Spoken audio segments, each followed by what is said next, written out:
We begin our winter blues practice today with a mudra, and then we'll move into some movement. So if you glue the inner edges of the thumbs together, touch the tips of the pointer finger together, and then the other fingers come together and sort of act as a shield.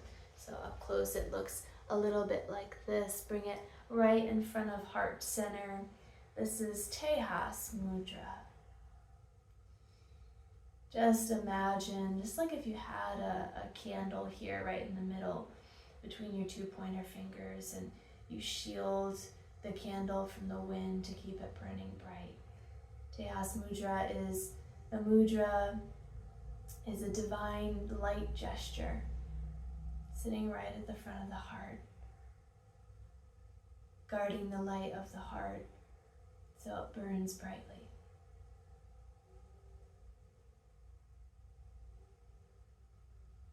And so for a moment you might feel the warmth of your hands in front of your chest, in front of your heart. And perhaps imagining that light and that heat radiating out from this place. Not just to the rest of you, but to the space around you, to the world around you. Resting quietly for a moment, connecting to your breath.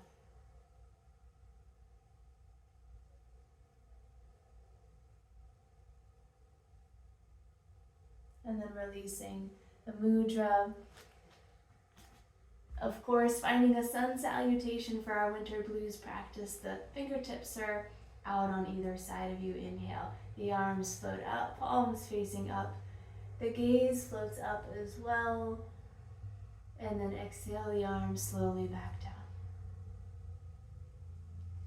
One more time, just like this, breath in. Inhale, look up, reach up, and exhale the arms down. One more time, arms lift, gaze lifts, this time at the top, interlace the fingers together. And then bring the palms down, exhale, take a breath in. And then as you exhale again, press the palms away from you as you round the spine. Inhale, bring the arms up and overhead. And on your breath out, the arms fall to the sides. And just walk a little bit behind you, or if you'd like to interlace them behind your back, take a breath in. A slight lift of the chin, a slight puff of the chest. And let it all go. One more time. One more sun breath. Lift the arms. Interlace overhead. Bring the palms down on an exhale. Take a breath. Exhale the palms away from you as you round the spine. Tuck the chin into the chest. Inhale the arms up and overhead. And exhale the arms beside you.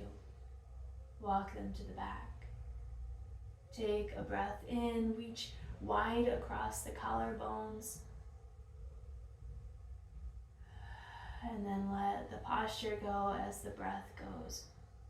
From here, just swivel the shins off to the side. We'll come into a forward fold. So either extending the legs long or bending the knees. If you know that hamstrings and back of the legs are a little tight, bend the knees. This is a forward fold just as much. Hands are beside. Take a breath in, reach the spine long. And whether your legs are bent or straight, you'll begin to bring the chest towards the thighs just as long as the spine stays straight. Flat back, long spine. Coming just as far as you can without rounding the spine. Take a pause. And then slowly let the spine round from here. You might reach the arms out or tuck them behind the knees. Pausing just for a few breaths.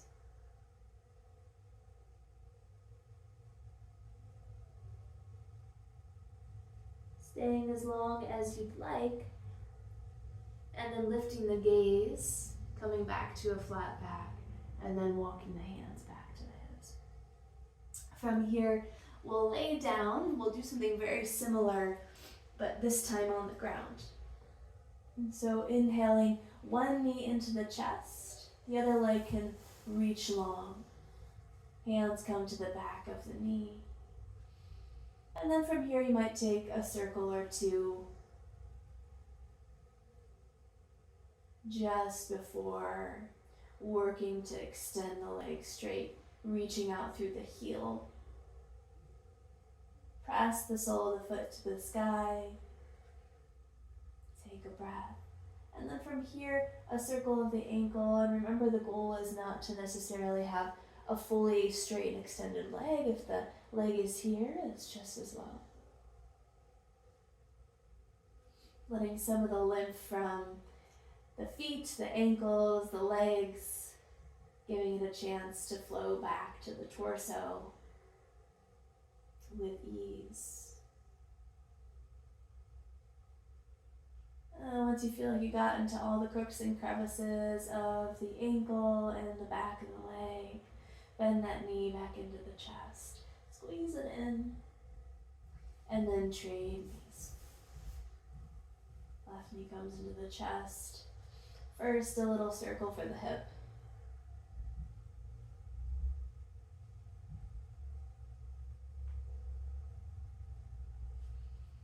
And then when you're ready, starting to work extension of the leg, press the sole of the foot to the sky like you could walk on the ceiling. And then from here, roll the ankle. Feeling all the sensations that come with often being in a hard toe boot, or boots that go past the ankle even this time of year, some of the stiffness that we work out here with circling.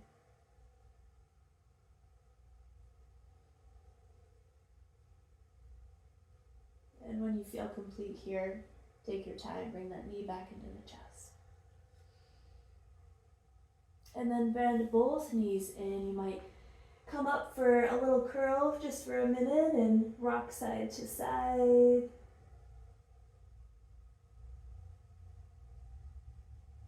And then slowly set everything back down. Before, you could stay here. We'll come onto hands and knees and take a child's pose, facing down. But you could easily stay here for child's pose if that feels better for you. So I'll roll onto my side, press on up. And then from here, for a supported child's pose, you might take something like a bolster if you have one. Bring it just in as close as you can to the hips. You can also use a couch cushion or a bunch of folded up blankets. Anything works here. And then slowly begin to walk the hands away from the hips, setting the torso on whatever support that you've had around you. And resting with the head turned to one side.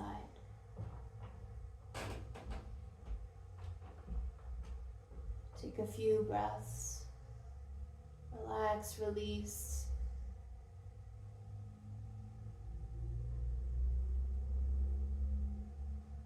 And bringing your attention maybe to a place of tension in your body. And seeing if that spot of tension where it tends to hide out and hang on might simply melt away just by bringing your attention there.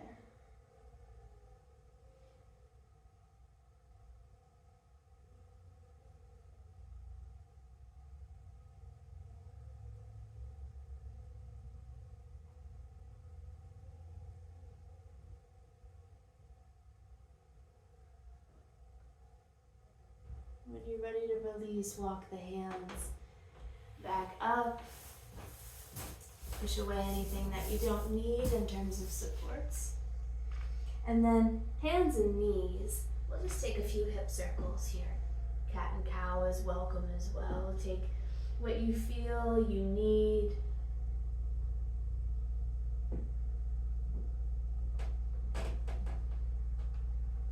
Noticing maybe some heat starting to rise in the body just with some more circulation. warmth in the tissues, and a steadiness of breath along the way.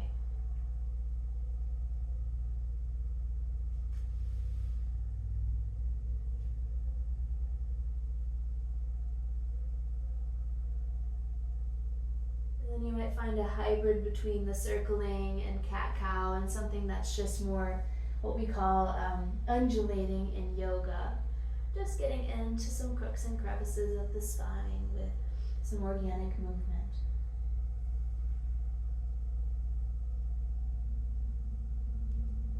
Wag the tail, you can look over the shoulder to the foot, bring some of the motion into the neck.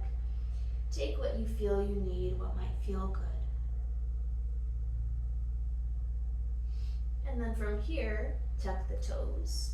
Shift the weight back towards the heels. Now you certainly don't need to feel like you have to glue your hips to the heels, especially if it's not accessible. You can simply stay kneeling and give yourself a little support underneath the knee. But lots of different ways to embody this next movement. All we really want to do is open the chest and then close the chest. And if you can close the hips, that's great too. So we open up into this wide, expansive posture, and then tuck the heels and maybe come into some more of a squat. And remember, this can look a lot of different ways. What we're really aiming for here is support for the lymphatic system. The lymph nodes tend to hang out in places of the body where they're like it's cavernous. And so places where we fold back of the knees, front of the hips, the armpits, the front of the neck, the shoulders. So as we open and close, we start to help pump the lymph since it doesn't have its own circulatory system. And we start to help it move and bring it back to its recirculating point at the center of the body. So take some time there. If you want to just balance here on the toes and open the back of the foot, so take what you need.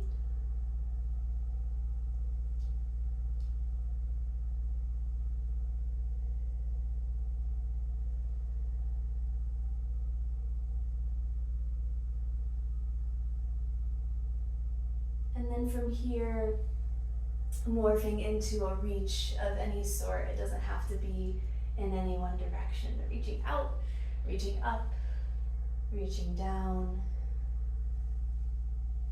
Learning to bring more mobility into the spine.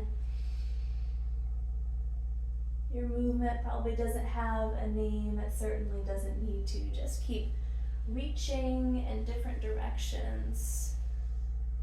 Reach behind, across the body. And then you might end here up at the top with elbows pointing up to the sky and hands on the elbows or the forearms, and just for a moment feel your breath here in this space that you make in the chest when the arms are lifted.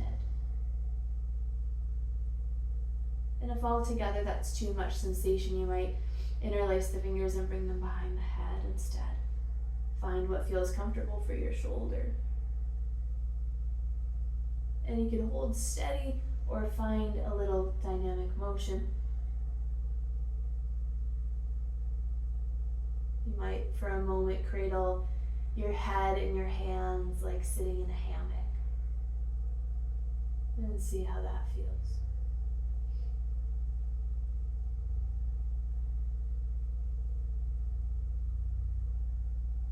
And when you feel all set here, bring the hands back down to the floor, hands and knees, but not for too long. We'll extend one leg long, doesn't matter which leg. Bend the knee, sweep it into the chest, and then step it near the hands. Maybe it even reaches between the hands, so that you're in this half kneeling posture or a low lunge.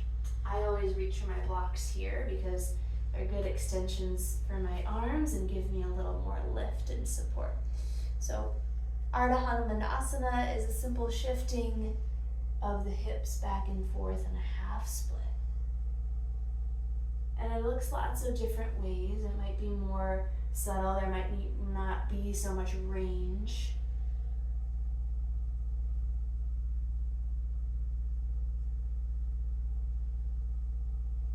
And then if you do have blocks, you might take them back with you as you walk now and walk them forward as you walk forward.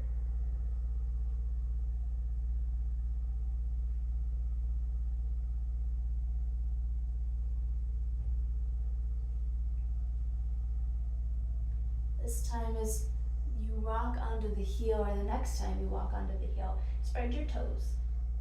Reach into the fascia of the bottom of the foot, often tight and constricted because we're in shoes a good part of our lives and a good part of our day. And then from here, you'll take the block on the inside of the leg that's somewhat extended, right, to any degree. Block here, palm on the block. And if you're like, oh, that's too much of a forward fold for me, bring it up high. And from here, hand on the hip. You'll think about turning towards the side of the room where the leg is extended, or towards the front leg. Beginning with the belly, and then turning the chest over there, and turning the gaze, and then maybe the gaze even wraps around the shoulder. Into a twist. Take a breath. Even here as you're twisted, can you keep a long spine?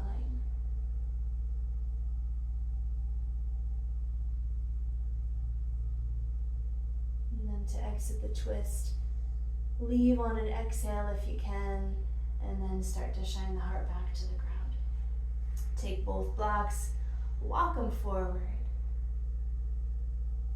And then bring both knees towards each other. If you want to take a little forward fold here at the hips, something like puppy pose, child's pose, where the forearms are on the ground. Different options here. This is puppy. This is child's pose, Garbhasana.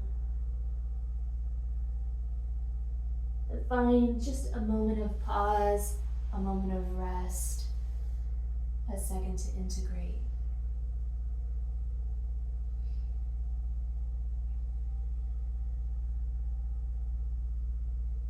And when you're ready, we'll meet back on hands and knees. Reach the other leg long. Take a second to rock back and forth on that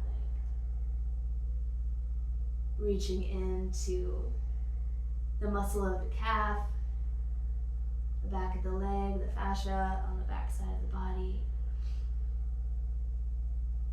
And then bend the knees, sweep it into the chest. Place the foot up between or near the hands. Come onto blocks. And here this side could feel different. So you might come onto a different height of the blocks. It might be the same. Check in with your hips. See what you need. Maybe there's a blanket under the knee that would be helpful. And then begin to shift forward and back.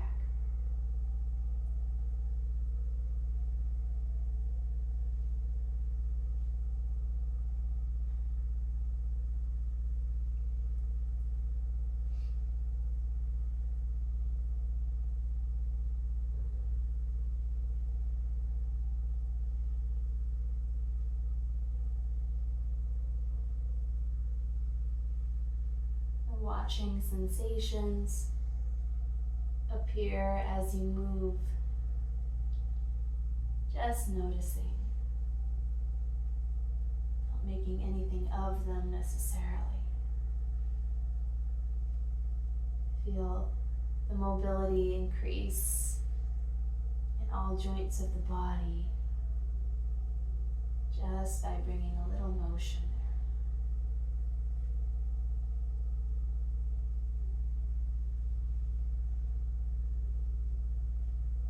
When you feel like you've squeezed everything out of Ardha Hanumanasana that you can, the hips shift back one more time. Block comes to the inside of the front leg. Root down into the heel. Spread the toes. Place the hand on top of the block. And then from here, twisting, towards the side of the front leg, the side of the extended leg, first with the belly, then the chest, and then the gaze. Reaching into the IT band, the outer muscles of the hip, and all the fascia that winds in and out of the outside of the leg and the side of the torso. Maybe the top arm wants to float up, extending that reach through the armpit, front of the shoulder. Maybe you'd much rather have it on the hip, or perhaps behind the back.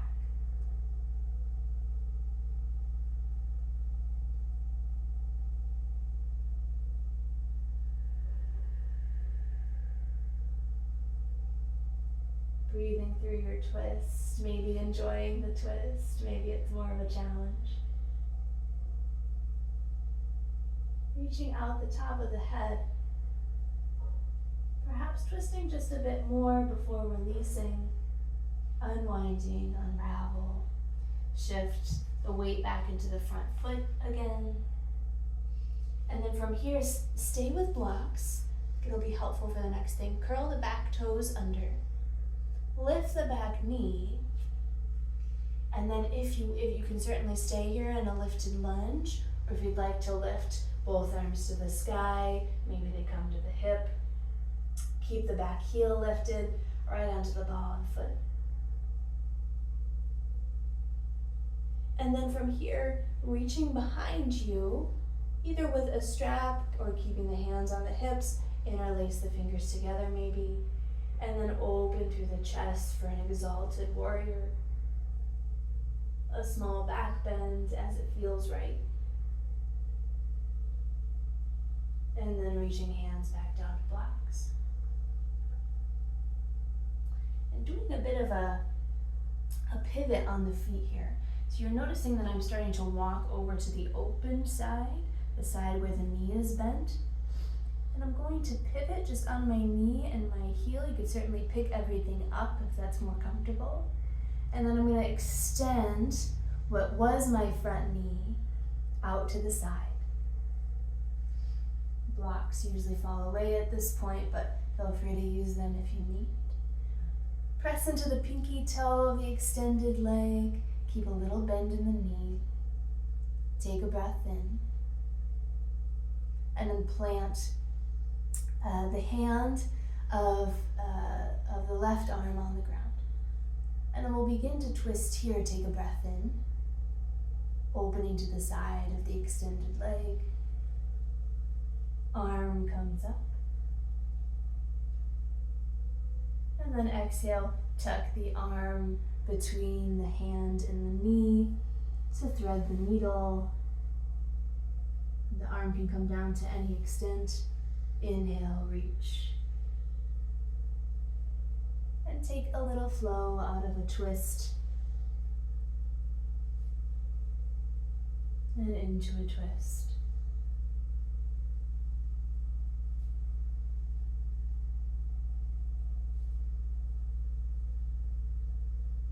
This is a hybrid of thread the needle and gate pose together. If this is feeling good, please feel free to stay here. If you'd like to embody the fullest gate pose possible, you'll come up onto the bent knee. Blocks are here for support. I like to place the block maybe a foot or less away from my bent knee.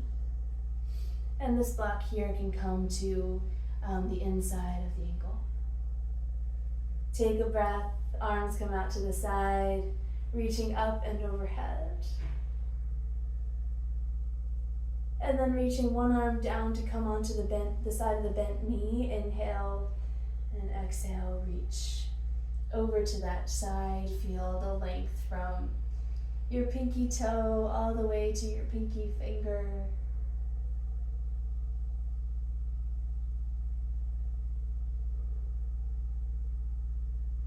You might play with gaze too, and that'll bring motion into the chest.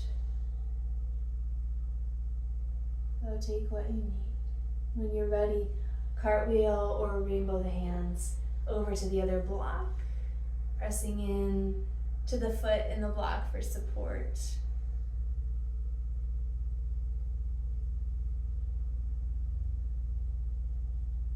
And then reaching. And then flowing if you'd like. Take your time here. I'll come back down. Putting my blocks away for a moment. Hands and knees, bring both knees to meet each other. Take a little swirl of the hips. And then we'll bring this to the other side. Extend the other leg long. Stamp the foot down. Stamp the pinky toe into the ground. And then from here, plant the opposite hand into the ground. So if it was your left last time, the right hand. Inhale, start to open the chest to the side of the extended leg. Arm floats up to sky or hip. And a breath out takes you between the hands and knee for a small twist. It's actually a very sizable twist. I would say this is not a small one. And then wrapping under.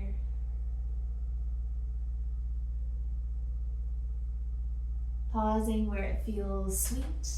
Maybe a stretch sensation, something that feels good.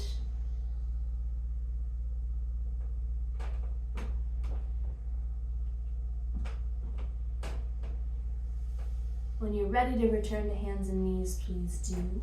And then we'll walk the hands back to the hips, taking blocks in tow. I almost forgot.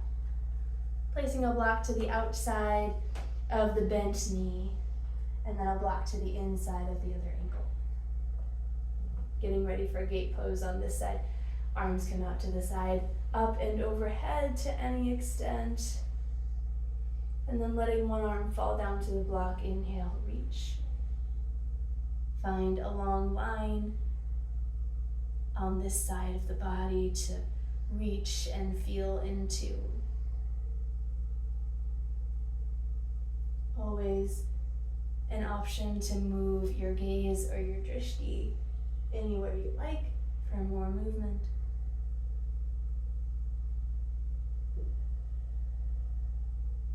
This time of year in a yoga practice, it can be helpful to have an upward gaze in many of your postures, especially where it makes more sense, like in a back bend where you're already reaching and looking up anyways, right? So when you have the option, it can be more uplifting to lift your gaze. And then cartwheeling the hands. Finding a stretch sensation perhaps over here.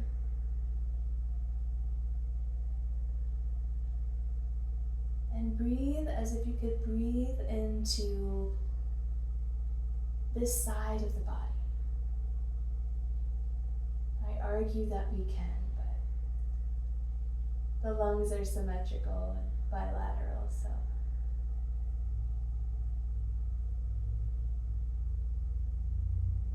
And then bring both hands back to center. You could certainly move from side to side and spend some time here.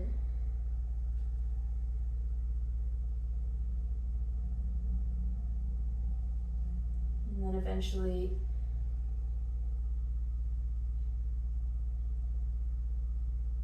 we'll let the arms fall and meet back in seated. So bring the knees together, swivel the shins out to one side. Go ahead and sit back. And nearing the end of our practice with Janu Shirshasana, head to knee pose. You'll extend one leg long. Might not be exactly ahead of you, it might be off to the side just a bit. And then you bring the other heel in towards the pelvis and press the sole of the foot to the inner thigh. Take a breath here. And then turn and face the long leg. Hands on either side as you start to walk forward. And just like before then, you can be bent. Right? When we did this forward fold, similarly before. Walking on either side of the knee, keeping a flat back. And then when you feel like it's hard to keep a flat back anymore, Start to round the spine. Find a bit of rest and release. The forehead shines towards the knee.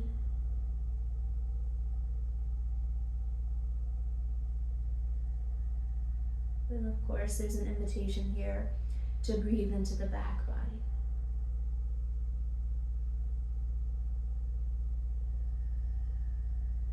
Send a breath between the shoulder blades, where we often carry so much tension. Let the shoulders drop away from the ears. And when you're ready to release, first look up at the toes, flat back, and then walk the hands back into the hips. Janu Shirshasana on the other side. Reach the leg long, sole of the foot presses into the thigh. Take a breath. And then begin to face that extended leg or bent knee as you start to walk the hands on either side. Folding forward with a flat back, rounding when you're ready to round.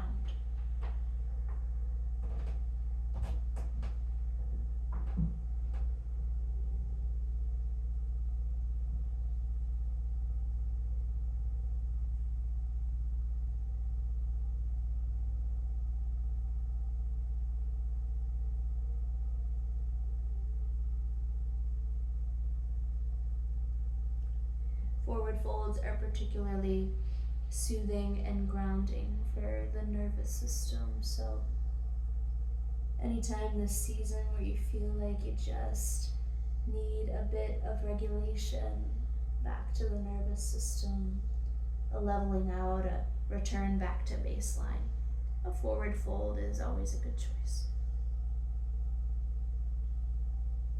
Take a peek up at the toes when you're ready to release. Take a breath in as you breathe the hands back to the hips. And then rest. It would not be complete for a seasonal practice this time of year, or really any time of year, without some rest. I think one of the possibly the best and most restorative ways, especially in winter to support the lymphatic system, is to lift the legs up onto a chair. You can certainly extend your legs up the wall in Viparita Karani. But I like to do this on a chair. And so the way you'd approach this is you come up right to the front of the chair, your hips to the side. And then from here, keep your hands on the ground and then slowly start to pivot so that the calves come up onto the seat of the chair. And then from here, laying down, slowly setting the spine onto the ground. And then letting everything settle in, watching everything just land into the ground. Palms can stay up, they can rest on the belly. This is a good time to cover yourself with a blanket or have a friend cover you with a blanket. And for a little extra support and grounding, you might bring something heavy to the front of the shins just to help you root there a little bit more and give your nervous system a little bit of a break and rest. And so in this elevated shavasana of sorts, we rest. There is nothing more to do, no more shapes to flow in and out of. It's just learning how to be still, learning how to lean into release, giving the body, mind, and everything else a chance to come down.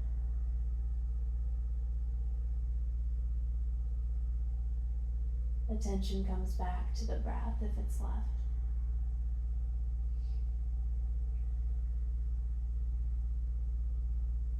The back teeth part slightly. Imagine a warm drop of liquid comes to the space between the eyebrows and melting some tension there. The jaw hinge will help a little bit to release the muscles of the face.